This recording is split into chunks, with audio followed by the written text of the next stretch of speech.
नमो अरियन्ताणं नमो सिद्धाणं नमो आयर्याणं नमो वज्रायाणं नमो लोये सौवसावुणं ऐसो पंच नमोकारो सौवपावपणासणो मंगलाणं च सौवेशीं परमं वै मंगलम् मंगलम भगवान वीरो मंगलम गौतम प्रभु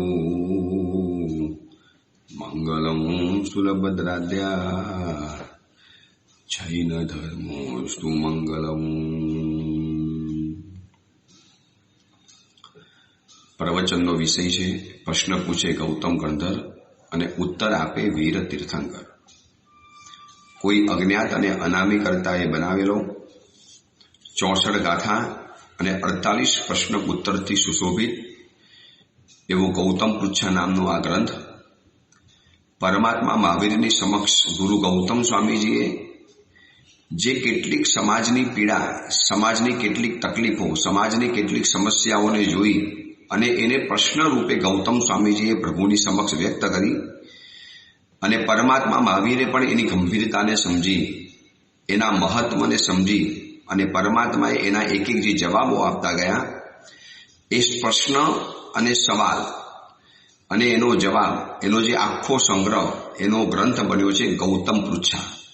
ગૌતમ સ્વામીએ જે પૂછ્યું અને પ્રભુ મહાવીરે જે કહ્યું એનો એક આ ગ્રંથ છે। આ ગ્રંથ આપણને એ પણ સમજાવી જાય છે કે ક્યારેક કેટલીક વ્યક્તિઓની પીડા તરફ આપણી નજર જવી જોઈએ। સમાજની અંદરમાં જીવો છો, પરિવારની અંદરમાં જીવીએ છીએ, એક દુનિયાની વચની અંદરમાં આપણે રહીએ છીએ તો એ દુનિયાની પીડા, દુનિયાની સમસ્યા, દુનિયાની તકલીફ, દુનિયાનું દુઃખ અને દુનિયાને મૂંઝવતી કેટલીક વાતો એની પણ નોંધ જીવનમાં લેવી જોઈએ। માનો આ ગૌતમ સ્વામીજી આ નોંધ લીધી જ ન હોત, જે એક એક સવાલો પૂછ્યા છે આ પૂછવાનું કારણ કે સમાજની અંદરમાં એવું જોવા માટે મળ્યું, સારું પણ જોયું અને ખરાબ પણ જોયું। સારું જોયા પછી ગૌતમ સ્વામી ખુદ તો સમજી ગયા કે આ સારું કેમ મળ્યું છે, શેના માટે મળ્યું છે। કેટલીક વ્યક્તિઓ સુખી બની, કેટલીક દુઃખી બની, કેટલાકનું આયુષ્ય ટૂંકું થયું, કેટલાકનું દીર્ઘ આયુષ્ય બન્યું। આ 14મા અને 15મા નંબરના સવાલમાં જે પૂછે છે કે જીવ બુદ્ધિમાન કેવી રીતે થયો અને જીવ બુદ્ધિહીન કેવી રીતે થયો, તો સમાજની અંદરમાં એવા પણ જીવો જોયા કે જે બુદ્ધિમાન છે, સદબુદ્ધિવાળા છે, સુંદર બુદ્ધિવાળા છે, સારી બુદ્ધિવાળા છે, કે જે માણસોને થોડુંક સમજાવો અને તરત જ સમજી લે, વાતના તંતુને પકડી લે। તો આવા બધા સારા નરસા પ્રસંગોને જોયા પછી ગૌતમ સ્વામીજીએ સારી વ્યક્તિ વધુ સારી કેવી રીતે બને અને ખરાબ વ્યક્તિ એ ખરાબીમાંથી બહાર નીકળી અને સારી કેવી રીતે બને। દુર્બુદ્ધિ મળી છે, ખરાબ બુદ્ધિ મળી છે, દુષ્ટ બુદ્ધિ મળી છે। હવે એ દુષ્ટ બુદ્ધિમાંથી એ માણસને બહાર કાઢી અને કેવી રીતે એને સન્માર્ગે વાળી શકાય, સદબુદ્ધિના માર્ગે વાળી શકાય, જો એના રીઝન, એના કારણો ખબર પડી જાય। એકલું સદબુદ્ધિનું વર્ણન નથી કર્યું, પરમાત્માને એમને એક જ વાત પૂછી છે દરેક જગ્યાની અંદરમાં, 48 પ્રશ્નોની અંદરમાં એક જ વાત પૂછી કે પ્રભુ કયા કારણે, કયા રીઝનથી, વાય, પ્રભુ કેમ આવું થયું। બસ એ જે કેમ થયું ને એ આજે આપણને જાણવા માટેની જિજ્ઞાસા હોય છે કે હું બુદ્ધિમાન કેવી રીતે થયો। આપણે આ પ્રવચન સાંભળીએ છીએ, હું આપું છું, તમે બોલો છો। મેં પણ આ ગૌતમ પૃચ્છા ગ્રંથ વાંચ્યો અને વાંચતા જ્યારે મને ખબર પડી કે ભાઈ ગૌતમ સ્વામીજીએ પ્રભુને પૂછેલું હતું કે જીવ બુદ્ધિમાન કેવી રીતે બને। હવે મારી પાસે બુદ્ધિ ન હોય તો મને એમ થાય કે મારે બુદ્ધિમાન તો બનવું છે, લાવ કેવી રીતે બની શકાય, જોવું તો ખરો। શ્રીમંત કેવી રીતે બની શકાય, આના ઉપાયો જો ખબર પડે તો માણસ કેટલો બધો નિશ્ચિંત બની જાય। એવી રીતે બુદ્ધિમાન કેવી રીતે બની શકાય, સદબુદ્ધિ જીવનમાં કેવી રીતે આવી શકે। અને 14મા નંબરના પ્રશ્નની અંદરમાં ગૌતમ સ્વામીજીએ પ્રભુ મહાવીરની સમક્ષ આ જ વાત મૂકી, હે દયા સિંધુ, હે કરુણા સાગર, હે દયાલુ, જીવ કયા કર્મથી બુદ્ધિમાન થાય છે। પ્રભુ એવું કયું કર્મ છે કે જેનાથી જીવને બુદ્ધિમાન બનાવે છે અને સાથે એને સદબુદ્ધિની ભેટ મળે છે। એકલી બુદ્ધિ નથી કહેતા, બુદ્ધિની સાથે સદબુદ્ધિની પણ ખૂબ જરૂરિયાત હશે। એકલી બુદ્ધિ હશે તો માણસ કદાચ બહુ તો શ્રીમંત બની શકશે, પણ સદબુદ્ધિ હશે તો પૈસાનો ક્યાં ઉપયોગ કરવો બુદ્ધિ માત્ર પૈસા અપાવી શકે છે, પૈસા કમાવી શકે છે, પરંતુ એ કમાયેલા પૈસાને કયા રસ્તે વાપરવા એ સદબુદ્ધિ શીખવાડે છે. એકલી બુદ્ધિ તો કદાચ દુનિયામાં નુકસાન કરી બેસે. એકલી બુદ્ધિ કદાચ માણસને હિંસક, શૈતાન અને રાક્ષસ બનાવી શકે, પરંતુ એની ઉપર સદબુદ્ધિનો કબજો હોવો જોઈએ. એટલે બુદ્ધિને જ્યારે પ્રમોશન મળે છે ત્યારે સદબુદ્ધિ બને છે. બુદ્ધિને એક પ્રમોશન મળ્યું, બુદ્ધિ એક ઉપર ગઈ, બુદ્ધિ ઉપર ઉઠી, બુદ્ધિ આગળ વધી, સન્માર્ગે વળી. જો દુર્માર્ગે વળી હોય ને, ઉન્માર્ગે જે બુદ્ધિ જાય છે એ કદાચ દુર્બુદ્ધિ બની જાય છે, પરંતુ સારા રસ્તે વપરાયેલી બુદ્ધિ એ સદબુદ્ધિ બની જાય, બુદ્ધિને પ્રમોશન મળી જાય. તો ગૌતમ સ્વામીજી પૂછે છે કે પ્રભુ કયું એવું કર્મ છે કે જે જીવને બુદ્ધિમાન બનાવે છે, સદબુદ્ધિમાન બનાવે છે? તો બુદ્ધિ અને સદબુદ્ધિની વ્યાખ્યા જાણવી જરૂરી છે. કોઈ વ્યક્તિ આપણને પૂછે, ચલો ગૌતમ સ્વામીજીએ પ્રભુ મહાવીરને પૂછ્યું કે પરમાત્મા, જીવ બુદ્ધિમાન કેવી રીતે બને અને સદબુદ્ધિ વાળો કેવી રીતે બને? તો હવે સદબુદ્ધિ કોને કહેવાય? બુદ્ધિ અને સદબુદ્ધિમાં તફાવત શું? આવા તફાવતો ઘણા છે, પરંતુ બહુ ઉડીને આંખે વર્ગે વસ્તુ કેવી રીતે પ્રાપ્ત કરવી આ બુદ્ધિ શીખવાડે છે. મળેલી વસ્તુને સારા માર્ગે કેવી રીતે વાપરવી, અન્યના ઉપકાર માટે, બીજાના ફાયદા માટે, બીજાના ભલા માટે. કોઈક વ્યક્તિનું એનાથી સારું થાય, એની જિંદગી, એના જીવનમાં અજવાળું પેદા થાય, એના જીવનની અંદરમાં હાસ્ય પેદા થાય, આવી રીતે મારે એ વસ્તુ વાપરવી છે. આને કહેવાય છે સદબુદ્ધિ કહેવાય છે. બુદ્ધિના 5 પ્રકાર છે, એને આપણે પછી જોઈએ, પણ એની પહેલા સદબુદ્ધિનું એક લક્ષણ જાણવા જેવું છે. બહુ ટૂંકામાં ટૂંકું લક્ષણ. આ લક્ષણ આપણે જો આપણા માટે વાપરીએ, અથવા તો જે વ્યક્તિની સાથે આપણે સંબંધ ઊભો કરવો છે, આવતીકાલે દીકરો યુવાન થવાનો, એને સંસારની અંદરમાં રહેવું છે, સંયમ જીવન સ્વીકારી શકતો નથી, કોઈ દીકરી છે, યુવતી છે, એને કદાચ લગ્ન કરવાનો વારો તો આવવાનો, સંસારની અંદરમાં રહેશે, એટલે આવતીકાલે જે એક ભૂમિકા જેને નિભાવવાની છે, એને એક સ્ત્રી બનવાનું છે, એક પત્ની બનવાનું છે, એક માતા બનવાની, આ એક ભૂમિકા નિભાવવાની છે. બધા તો સંયમ જીવન સ્વીકારી શકતા નથી. હવે સંસારની અંદરમાં રહીને કેવી વ્યક્તિની સાથે સંબંધ બાંધવો? તો કે સદબુદ્ધિવાળી વ્યક્તિની સાથે. એકલી બુદ્ધિવાળી વ્યક્તિ નહીં. એકલી બુદ્ધિ કદાચ બહુ તો માણસને જીવનમાં પ્રાપ્ત કરાવશે, પરંતુ સદબુદ્ધિની બહુ જરૂરિયાત છે. અને વર્તમાન સમયની અંદરમાં બુદ્ધિમાન જીવોની કમી નથી, વર્તમાન સમયની અંદરમાં સદબુદ્ધિવાળા જીવોની કમી છે. એકલી બુદ્ધિ તો જુઓ કેવા લોકોને ફસાવાનું કામ કરે, કેવી રીતે લોકોને ડબ્બાની અંદરમાં ઉતારવાનું કામ કરે, કોકની સાઇટ હેંગ કરવી છે, બેંકમાંથી કોકના નામે પડેલા પૈસા એને ખબર ન પડે એવી રીતે કાઢી નાખવા છે. આ બધી જ વસ્તુ એને આવડે છે. એટીએમ મશીનમાંથી કેવી રીતે થોડા ગોટાળા કરી શકાય અને માણસનો આખો કોડ નંબર, એનો મોબાઈલ નંબર લઈ અને એના ખાતામાંથી રહેલા પૈસા પોતે આબાદ રીતે વાપરી શકે છે, આ બધું બુદ્ધિ શીખવાડે છે. અને આવી બુદ્ધિ ખોટી નથી, બુદ્ધિ જરૂરી છે. કારણ કે મેં તમને ગઈકાલે પરમ દિવસે કીધેલું હતું, એકલી બુદ્ધિનો અભાવ માણસને પાગલ બનાવશે, અલ્પતા દુઃખી બનાવે છે. એટલે બુદ્ધિ તો જરૂરિયાત પડવાની છે. કારણ કે કાવસક કરવા માટેના પણ જે કારણો બતાવ્યા, એમાં શ્રદ્ધાને પહેલી બતાવી, પછી બીજા નંબરમાં બુદ્ધિને બતાવી છે. શ્રદ્ધાએ મેહાય, પછી ધીએ ધારણાએ અણુપેહાય, આ બધું પછી આવ્યું. પરંતુ શ્રદ્ધા પછી બીજા સ્ટેપની અંદરમાં બુદ્ધિ છે. બુદ્ધિ વગર ગ્રંથ ભણી નહીં શકાય, બુદ્ધિ વગર કોઈની વાત સમજી નહીં શકાય, બુદ્ધિ વગર કોઈની વાતને સ્વીકારી નહીં શકાય. બુદ્ધિ તો જરૂરી છે જ. બુદ્ધિ જ નહીં હોય તો માણસ વાંચશે કેવી રીતે, યાદ કેવી રીતે રહેશે, પાસ કેવી રીતે થશે, ભણશે કેવી રીતે? એટલે બુદ્ધિના વિરોધની અંદરમાં નથી, બુદ્ધિની આગળ સદ શબ્દ લાગવો જોઈએ, સદબુદ્ધિ બનવી જોઈએ. હવે મારી પાસે સદબુદ્ધિ છે, અથવા તો મારે જેની સાથે સંબંધ બાંધવાનો છે, જેની સાથે જિંદગી જોડવાની છે, જેની સાથે મારે જિંદગીભરના સંબંધો ઊભા કરવાના છે, એક છોકરાને એક છોકરી પત્ની તરીકે સ્વીકારવાની છે, અને એક છોકરીને એક છોકરો પતિ તરીકે સ્વીકારવાનો છે. લાખો કરોડો પુરુષોમાંથી એક પુરુષને પસંદ કરવાનો, અને લાખો કરોડો સ્ત્રીઓમાંથી એક સ્ત્રીને પસંદ કરવાની. તો કોને પસંદ કરવી? શું સારું રૂપ હોય એને, એકલી બુદ્ધિપાન જેની પાસે હોય એને, જેની પાસે લાવણ્ય હોય એને, નો, તો ત્યાં બતાવ્યું છે કે સદબુદ્ધિમાન જીવને પ્રસન્ન કરજો. જેની પાસે સદબુદ્ધિ આવી જાય છે, અને આ જ વાત લખી છે ઉપમિતિ ભવ પ્રપંચા કથાની અંદરમાં સિદ્ધર્ષિ ગણી મહારાજાએ. એમાં એક મજાની કલ્પના કરી છે કે એક મોટા મહેલની ઉપર એક સુસ્થિત મહારાજા બેઠેલા છે, અને સુસ્થિત મહારાજાની નજર આ ભવચક્ર નગર ઉપર ચારેકોર ફરી રહેલી છે, અને નીચે ધર્મબોધકર નામના એક ગુરુ ઉભા છે.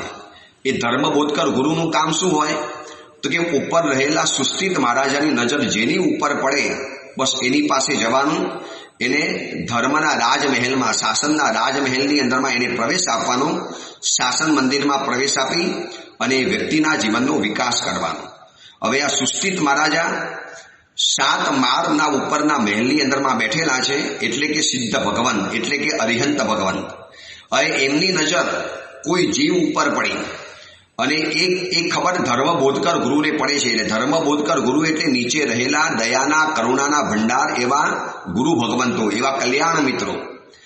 અને એ કલ્યાણ મિત્રોને ખબર પડી કે આ વ્યક્તિની ઉપર સુસ્થિત મહારાજાની નજર પડેલી છે. હવે એમાં એક ધ્રમક નામનો વ્યક્તિ હતો, બિલકુલ દરિદ્રી, બિલકુલ દીન, બિલકુલ હીન, બિલકુલ જિંદગીમાં સાવ ખતમ અને ખલાસ થયેલી વ્યક્તિ. અને એની ઉપર ધર્મબોધકર ગુરુ, સુસ્થિત મહારાજાની નજર પડેલી જોઈ ધર્મબોધકર ગુરુએ. એટલે એક સેકન્ડ માટે તો ધર્મબોધકર ગુરુને આશ્ચર્ય થયું. આની આખી ચર્ચા કરી છે ઉપમિતિ ભવ પ્રપંચા કથાના પ્રથમ પ્રસ્તાવની અંદરમાં, અદ્ભુત કલ્પના કરેલી છે. અને એ ધર્મબોધકર ગુરુ એટલે સંસારની અંદરમાં રહેનારા દયાના, કરુણાના અને ઉપકારના ભંડાર એવા ગુરુ ભગવંતો, કલ્યાણ મિત્રો.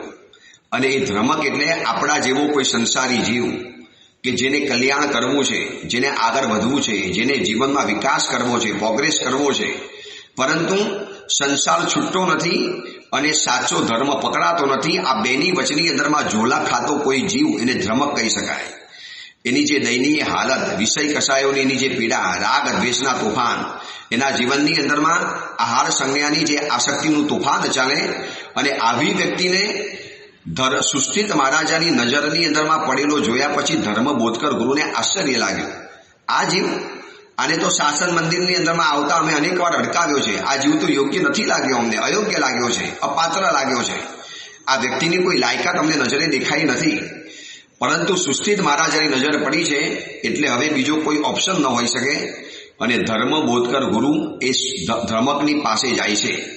ધ્રમકની પાસે જાય છે ત્યારે ધ્રમક હજી ધર્મબોધકર ગુરુની પાસે ખુલીને સંબંધ બાંધવા તૈયાર નથી. હજી એમની પાસે શરણું સ્વીકારવા તૈયાર નથી. એને એમ લાગે છે કે આ મારો સંસાર છોડાવી દેશે, મને જીવનમાં બાધાઓ આપી દેશે, મને જીવનની મારી પાસે રહેલા પૈસા માગી લેશે. હવે એના હાથની અંદરમાં રહેલું હતું એક ચપ્પણિયું, અને એની અંદરમાં રહેલું હતું કદન્ન. આ કદન્ન એટલે સંસારના ભોગ સામગ્રીઓ, સંસારની વસ્તુઓ, એના કપડાં, એની સંપત્તિ, એના વાહન, એનું ઘર, એના દાગીના, એના ઝવેરાત, એની પાસે રહેલી સંસારિક પદાર્થો, ભૌતિક ચીજો. અને આ બધું ઓલાને એમ લાગ્યું કે આ મારી નજીક એટલા માટે આવે છે કે મારી પાસે રહેલી વસ્તુઓ લઈ લેશે. હવે ધર્મબોધકર ગુરુ કહે છે કે આ જીવ ભાગે છે કેમ?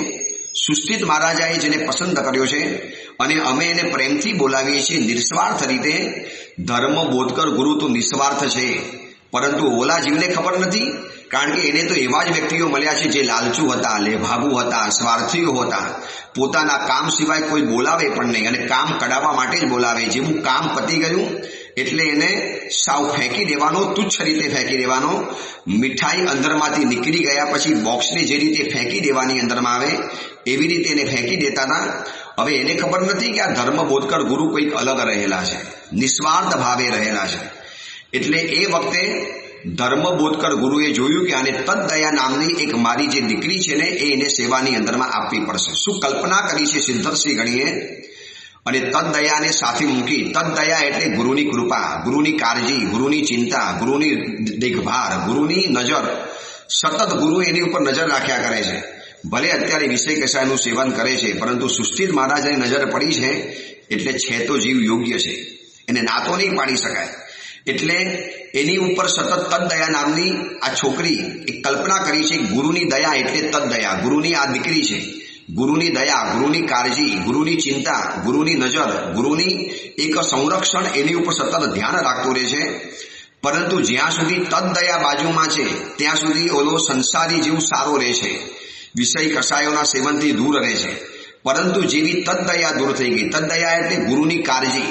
હવે ગુરુની પાસે તો અનેક જીવો રહેલા છે, આવા અસંખ્ય ધર્મો કોને સાચવવાના છે.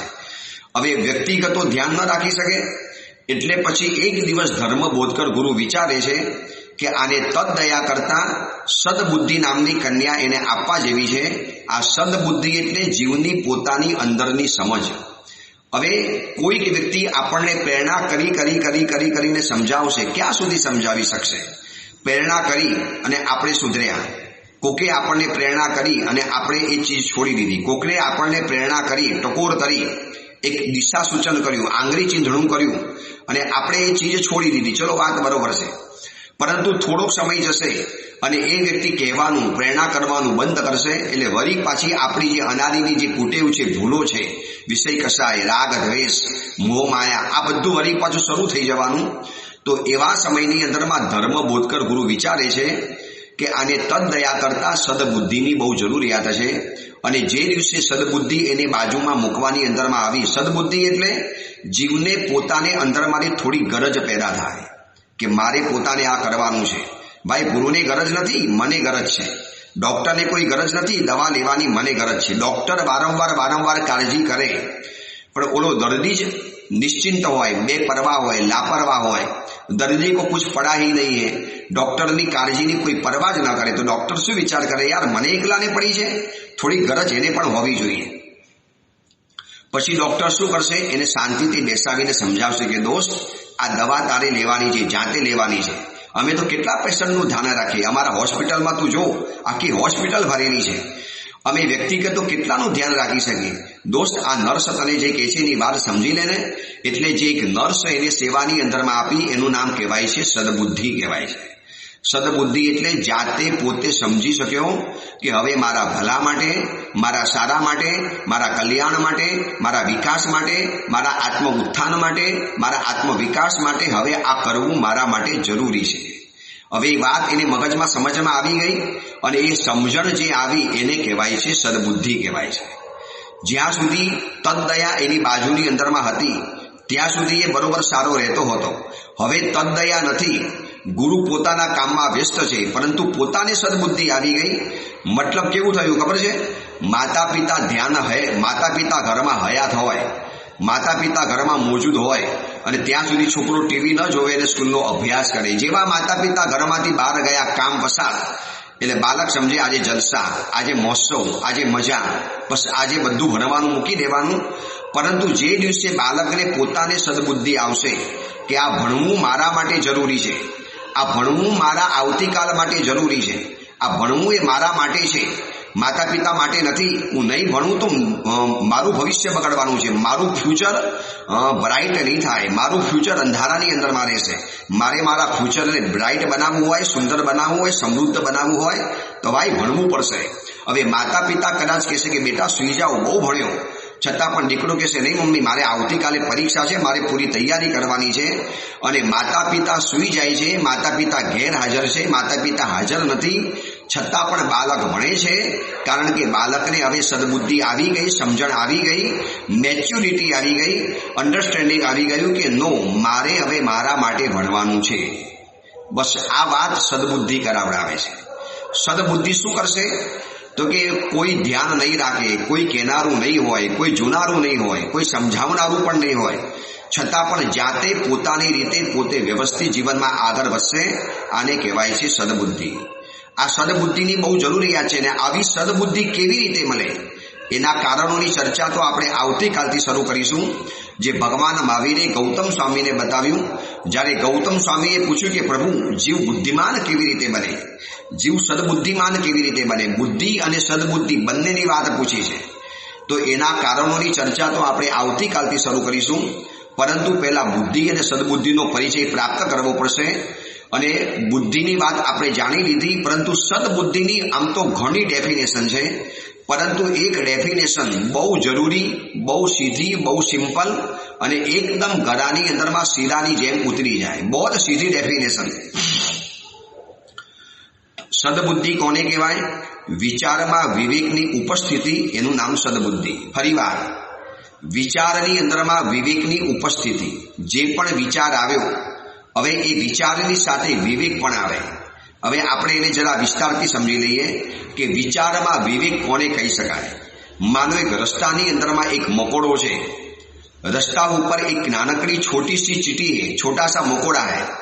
अब उनको सामने दिखाई दिया, सामने शक्कर का टुकड़ा पड़ा है, सामने बड़ा गुड़ का मीठा टुकड़ा पड़ा हुआ है, અને इनकी खुशबू, એની સુગંધ એના નાકની અંદરમાં આવે છે. એની સુગંધ એના નાકની અંદરમાં આવી એટલે એને થયું કે મારે ખાવા માટે જવું પડશે. મીઠો સાકરનો ટુકડો, ગોળનો રવો, સામે મીઠાઈનો ટુકડો પડેલો છે અને હવે સામેના રસ્તે એને જવું છે.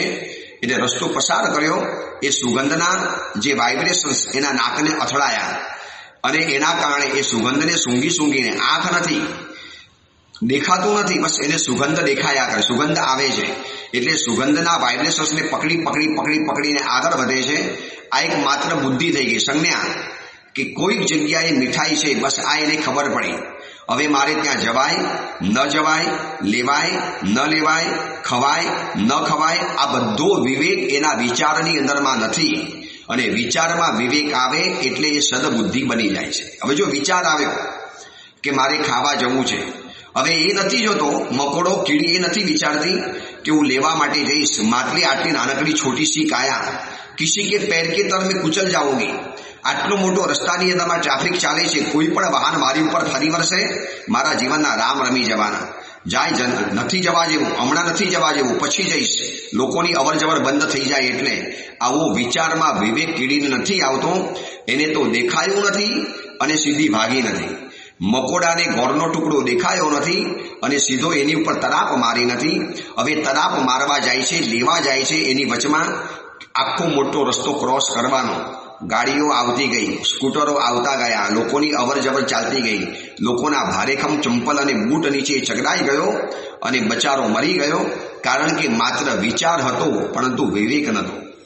હવે આ અપેક્ષાએ જો આપણે વિચારીએ, મકોડાને જેમ ગોળ દેખાયો અને ગોળ લેવા માટે ગયો, चींटी को शक्कर का कण दिखाई दिया और चींटी लेने के लिए गई, तो આપણને પણ છે ને ક્યારેક લાગે કે આ વસ્તુની અંદરમાં સુખ છે, ચલો લેવાની અંદરમાં જવું.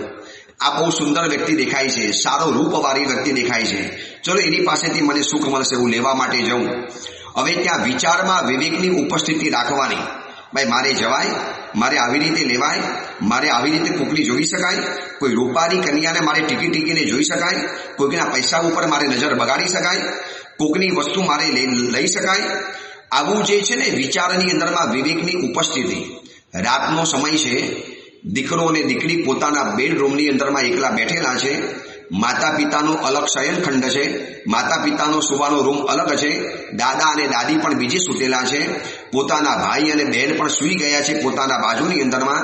હવે એવા સમયમાં રાતના 12 વાગે, 2 વાગે મોબાઈલ પોતાના હાથની અંદરમાં છે. પોતે ધારે એવી વેબસાઇટ, ધારે એવી વેબ સિરીઝ, ધારે એવો કોઈ પણ ક્લિપ, કોઈ પણ સાઇટ એ ખોલી શકે છે. ગૂગલમાં, યુટ્યુબની અંદરમાં, ઇન્સ્ટાગ્રામની અંદરમાં, ફેસબુકની અંદરમાં ધારે એ જોઈ શકે છે.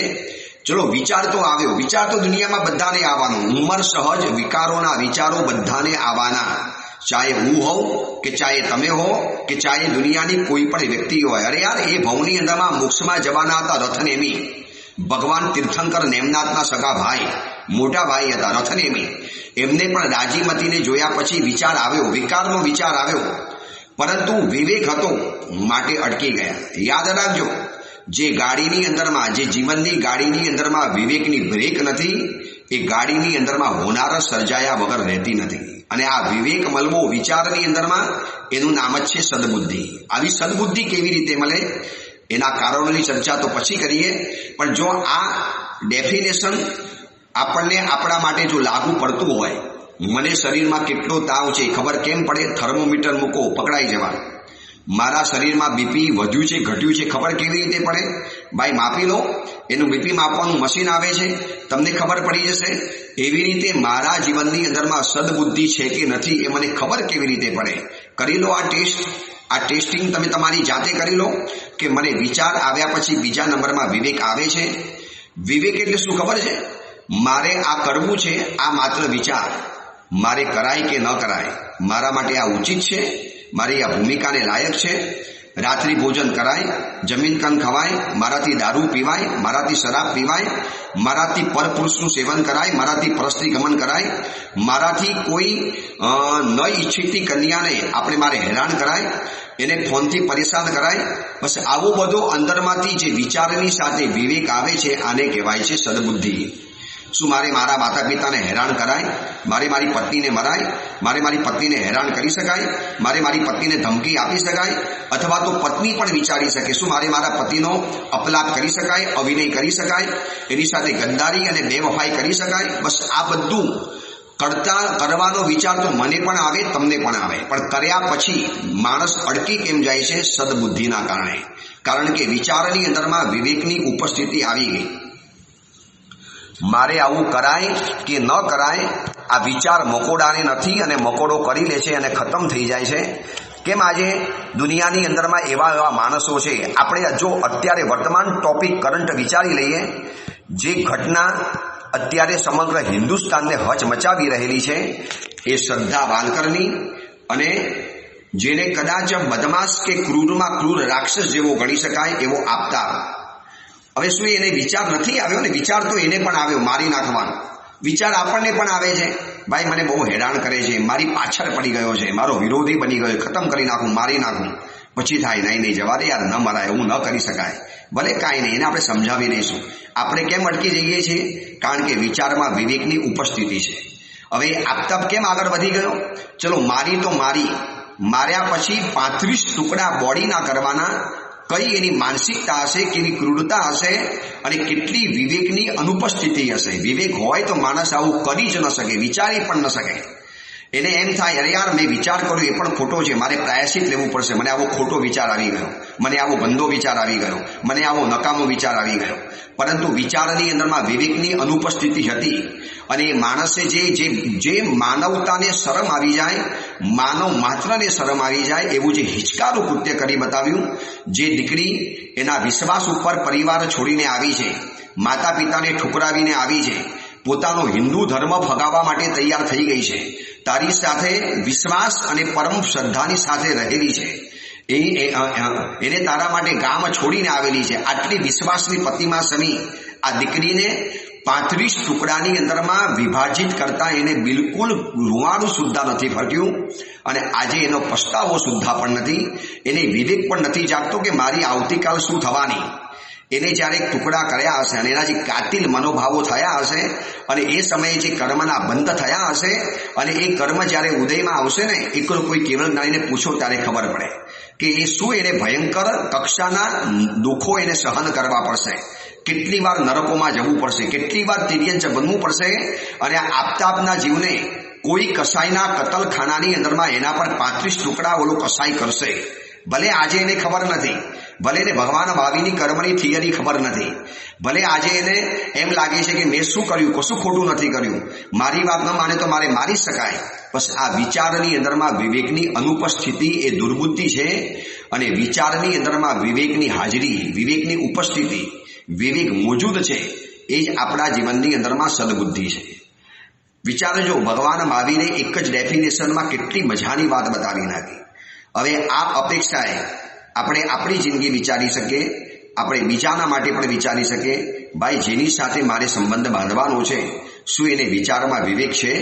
વિચાર તો બધાને આવવાનો, ઉંમર સહજ, યૌવન સહજ, વિકારોના વિચારો બધાને આવવાના. પરંતુ એમાંથી કોણ અટકી જાય છે? જેને વિવેક છે એ જીવનમાં બુરું કાર્ય નહીં કરે, મર્યાદા સાથે જિંદગી જીવશે, સ્વદારા સંતોષ વ્રતની અંદરમાં જિંદગી જીવી લેશે.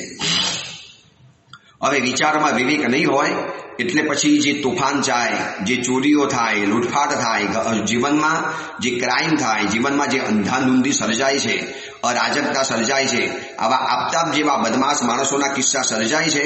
આ બધું જ સર્જાય છે વિચારમાં વિવેકની ગેરહાજરી છે, વિચારમાં વિવેકની અનુપસ્થિતિ છે. હવે આવી સદબુદ્ધિ મને કેવી રીતે મળે? બસ તો પરમાત્મા એના કારણો બતાવવા તૈયાર થયા છે. એની વાત આપણે આવતીકાલે શરૂ કરીશું કે સદબુદ્ધિ જીવનમાં કેવી રીતે મળે. બસ એ જ પૂછ્યું ગૌતમ સ્વામીજીએ. જોજો ગૌતમ સ્વામીજીએ કેવા પાયાના સવાલો પૂછ્યા, કેવા જીવન જરૂરિયાતના લગતા સવાલો પૂછી લીધા, જે આપણને જાણવાની જિજ્ઞાસા થાય. અરે યાર, મારે પણ જાણવું છે કે બુદ્ધિમાન કેવી રીતે બની શકાય. આજે થોડી ઘણી બુદ્ધિ મને મળી તો આવતીકાલે બુદ્ધિ વધુ સારી બને, વધુ તીવ્ર બને, વધુ તીક્ષ્ણ બને, વધુ સુંદર બને, વધુ સ્પષ્ટ બને. એવી બુદ્ધિની પણ જરૂરિયાત મને છે. તો કેવી રીતે મળી શકતી હોય છે, ચલો મારે એ પણ જાણવું છે. અને ગૌતમ સ્વામીજીએ પૂછ્યું અને પરમાત્મા મહાવીરે બતાવ્યું. એ ગૌતમ પૃચ્છા ગ્રંથની વાતો હું તમને પણ બતાવવા તૈયાર છું. પરંતુ આજે આટલો એક ટેસ્ટ જીવનમાં કરી લેજો. પહેલા પોતાના ઉપર શાંતિથી રૂમની અંદરમાં બેસી અને વિચારવાનું કે મને જે વિચાર આવે છે એની ઉપર વિવેકની બ્રેક છે. જૈન કુલમાં આવ્યા પછી પણ જો મને જમીન કંદ ખાવાનું મન થતું હોય, રાતના 2-2 વાગ્યા સુધી બહાર ભટકવાનું મન થતું હોય, પરાઈ સ્ત્રીઓને ટીકીને જોવાનું મન થયા કરતું હોય, એકાંતની અંદરમાં ગંદી સિરીઝો મને જોવાનું મન થતું હોય, ગંદામાં ગંદી છેલ્લામાં છેલ્લી કક્ષાની પોર્ન સાઇટ જો મને જોવાનું મન થતું હોય, મને કોઈકને મારી નાખવાના વિચારો આવતા હોય, મનુષ્ય જીવનમાં ન શોભે, જૈન કુલની અંદરમાં ન શોભે એવા કેટલાક વિચારો મને આવે છે. અને છતાં પણ હું એપ્લાય નથી કરતો, અટકી જાઉં છું. એ સમજીને અરે યાર ખરાબ લાગે, આવું ન કરી શકાય, મારા પરિવારનું ખરાબ લાગશે. બસ આવો કોઈ પણ વિવેક તમારા જીવનમાં આવ્યો, તમે જાતને ધન્યવાદ આપજો, પીઠ ઠાબરજો, જાતે પોતાની જાતનું બહુમાન કરજો કે દોસ્ત ખરેખર ધન્યવાદ છે, તને સદબુદ્ધિ છે, તારી પાસે સદબુદ્ધિનો એક વરદાન તને મળ્યું છે. અરે વિચાર આવે એ મોટી વાત નથી, તું અટકી ગયો વિવેકના કારણે, એ મોટી વાત છે. બસ આ જ વાત ભગવાન મહાવીર આપણને સમજાવે છે કે વિચારમાં વિવેકની ઉપસ્થિતિ, એનું નામ છે સદબુદ્ધિ. હવે આવી સદબુદ્ધિના લક્ષણો, બીજા 5 લક્ષણો છે, એની વાત આપણે આવતીકાલે કરીશું. અને એ આવતીકાલે સદબુદ્ધિના 5 લક્ષણોને જાણ્યા પછી કેવી રીતે આવી સદબુદ્ધિની ભેટ મળે, કેવી રીતે આવી બુદ્ધિ જીવનમાં પ્રાપ્ત થાય, બસ એ અંગેની વાતો આપણે જાણતા જઈશું. ગૌતમ પૃચ્છા નામનો આ ગ્રંથ કેટલો બધો જીવનની અંદરમાં જરૂરી છે, કેટલે બધો પાયાની વાતોથી ભરેલો આ ગ્રંથ રહેલો છે. અને એના જ કારણે અત્યારે હું વિહાર કરતો મુંબઈની અંદરમાં આવ્યો છું. અલગ અલગ પડાવોમાં ફરવાનું થાય છે. બોરીવલી ગયો, મંડપેશ્વર સંઘની અંદરમાં, રોયલ કોમ્પ્લેક્સની સંઘની અંદરમાં મૌન 11ની આરાધના કરાવવા માટે આવ્યો. હજી તો રોયલ કોમ્પ્લેક્સ સંઘની અંદરમાં હું એન્ટ્રી કરું છું અને ત્યાં એક સુસાવિકાબેન દેરાસરમાં દર્શન કરવા માટે આવ્યા. અને હું સ્તુતિ ગાતો હતો એટલે મારો અવાજ સાંભળીને બેન પાછળ ઊભા રહી ગયા. હું જેવો દેરાસરમાંથી બહાર નીકળ્યો એટલે બેને પૂછ્યું, ગુરુદેવ આ પદ્મબોધી મારા સાહેબ છો? મેં કીધું હા બેન. મને કે મહારાજી અવાજથી મેં આપને જાણી લીધા, મેં આપને ક્યારે જોયા નથી, આપના દર્શન કરવાની બહુ ઈચ્છા હતી, આપના રોજ ડેલી પ્રવચનો સાંભળું છું, બસ આપને જોવા તો ઈચ્છા હતી, આપને મળવાની ઈચ્છા હતી. અચાનક આપ દેરાસરમાં દર્શન થઈ ગયા. આવા તો મને રોજના કેટલી વ્યક્તિઓ મળે છે, કેટલાય સાવકો, કેટલી સાવિકાઓ, કેટલા યુવકો. ગુરુદેવ આ પ્રવચનો, ગૌતમ પૃચ્છાના પ્રવચનો બહુ મજા આવે છે, બહુ સાંભળવા છે. એટલા બધા કામના અને જીવન જરૂરી આ પ્રશ્નો ગૌતમ સ્વામીજીએ પૂછ્યા અને પ્રભુ મહાવીરે એનો ખુલાસો કર્યો. અને આપ જે સરળ ભાષાની અંદરમાં અમને સમજાવો છો, બસ તમારો આનંદ એ મારો આનંદ છે, આવો તમારો આનંદ છે. એના જ કારણે મને વહેલા ઉઠીને પ્રવચન આપવાનો એક હોંસલો જાગે છે. બસ એ જ વાતને આપણે આગળ વધારીશું આવતીકાલે કે સદબુદ્ધિના 5 લક્ષણો કયા કહી શકાય. પરંતુ આજે જાતની સાથે એક સવાલ પૂછજો કે મને સદબુદ્ધિ છે કે નથી. વિચારમાં વિવેકની ઉપસ્થિતિ હોય તો સદબુદ્ધિ માની લેવાની.